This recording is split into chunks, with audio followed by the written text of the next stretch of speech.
Shut up and sit down. Hello folks, Colin here, Festus 67's Workshop, and welcome to part number 5, issue 5 of the Build Your Own Ford Mustang Shelby GT500 1967 by the wonderful folks over at DeAgostini. Remember, if you would like to build one of these yourself, click the link below, head over to the website and get your very own Ford Mustang Shelby GT500, folks. You know you want to treat yourself. So what have we got in this month's magazine then? We've got the Shelby story, Shelby and the Snake. It says, after an outstanding career as a top-level racing driver, Carroll Shelby established himself as a highly talented tuner and constructor of sports cars. Then in 1968, he revisited the sport in which he had first competed, drag racing, when he collaborated with Don the Snake Prudhomme, one of the leading drivers in the specialist motorsport. There you go. So he's a very talented fellow, because he did work with the AC Cobra as well, the Shelby Cobra. But yeah, lent his name to a lot of these cars. There's funny cars that he did.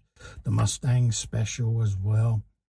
There's Don Prudhomme at California's Riverside International Raceway Circuit in the late 1960s.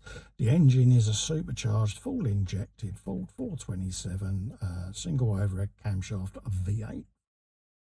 Imagine that in your run around of a day. Think how much your fuel bill would be. Absolutely. This is what we're going to be doing today, folks. It's the left front seat backrest. You've got the frame, the front seat backrest. You've got the padding to go with it, and the left side front rim that goes on, and the centre trim as well. So we're going to be putting that together in a moment. And that gets the first of the seats started.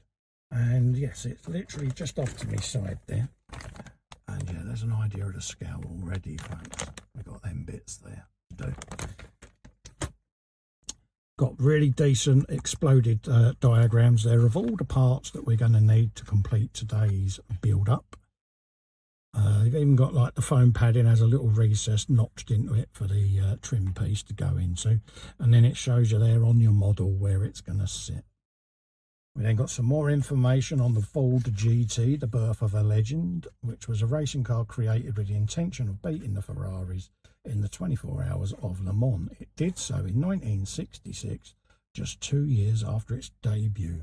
Yeah, there was a little bit of a rivalry, wasn't there, with Ford and Enzo Ferrari. So, yeah, there's a bit of handbags going on between them, but it gave us this beautiful car. So, by all means, have another fallout. Yeah. Telling you there what might have been about the question most often asked by fans regarding Ford's attempted Ferrari purchase in 1963. The Italian brand needed the support of a large manufacturer, and Enzo Ferrari, who only manufactured sports cars to finance his racing projects, knew that Ford was the ideal partner. Yes, so yeah, there was a little bit of animosity between them both. It didn't happen, and then rivalries started, but it gave us these wonderful cars. So yes, there's the genesis of the GT there, the non-agreement with Ferrari, a very political time in motorsport, but there was, there was lots riding on it. There's the iconic GT40 there, looking rather sexy. So that's this issue, folks. Let's just pop the magazine at the back there so that I can see what I'm doing, and then we'll get this pack open.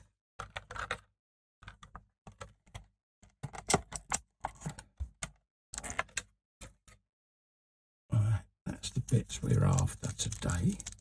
Let's grab that out of there, and we've got some screws as well, PS14s today. So let's get all of those sorted. I'll just drop them in the corner there. Like that. Pop the bag there for now. Right, we've got 5A going on to 5B. So this part here is going to sit in there. So you want to click it in one side first, because it's basically going to sit in this little recess that goes all the way around the outside. So we want to just hook it underneath the rubber and it will pop in place like that. And then the rubber part will just pop over that and keep it in place. So that's what we want going on there. It's then asking us to put the trim piece in, which is this piece, and you want it with the oval facing you. So all you're going to see the other side is a very narrow strip poking out. And again, this will push into this piece here, just like that. Okay, push it fully home, because you want to see that shape poking through. Okay, again, we can get rid of the fingerprint once it's all built. And then spin it back round, and then you want to put your inner frame in with the curved section there facing downwards.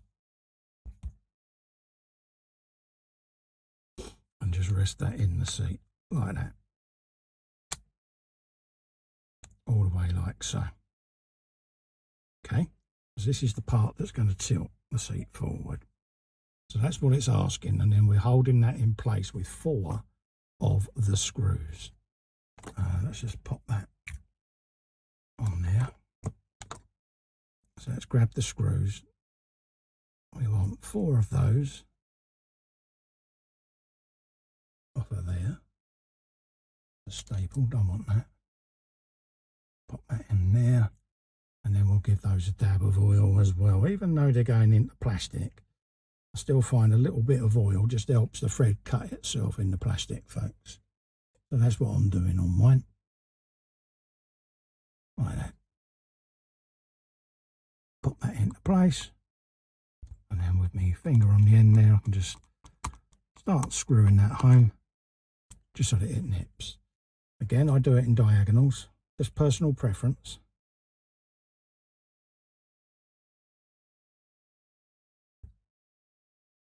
Pop that in there, and then we want that then to start seating that home. And again, I'm putting my hand underneath it as I'm screwing this down, because I don't want to put any weight on these curved pieces of plastic, because I don't want them to break, folks. And then do the same on this side. I'll just hold that with my finger that way.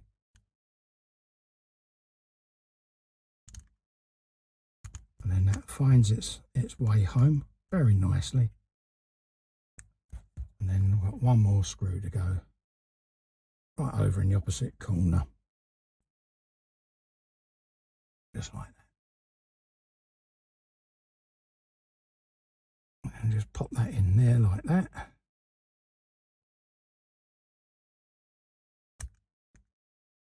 There you go.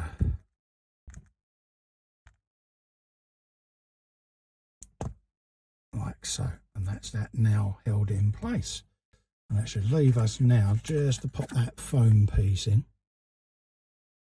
There's your recess cut out for this piece. So you want to just spin that in there and get that in place like that. Just press it into place. Don't need any glues or anything like that. And that's how you want to leave that until the next issue, folks. So what I shall do on mine is it will live in the polythene bag that it came in. So we'll just pop that actually in there.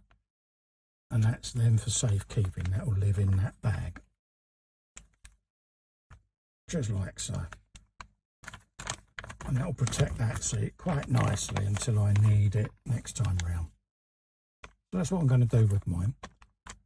So we're going to end the issue there, folks. Remember, you want to grab one of these for yourself. Click that link just there. Head over to the DeAgostini website and get your very own Shelby GT500 Mustang. I don't think you're going to be disappointed, folks.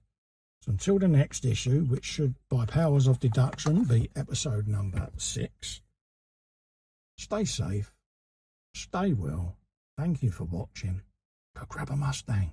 Bye-bye for now. Bye.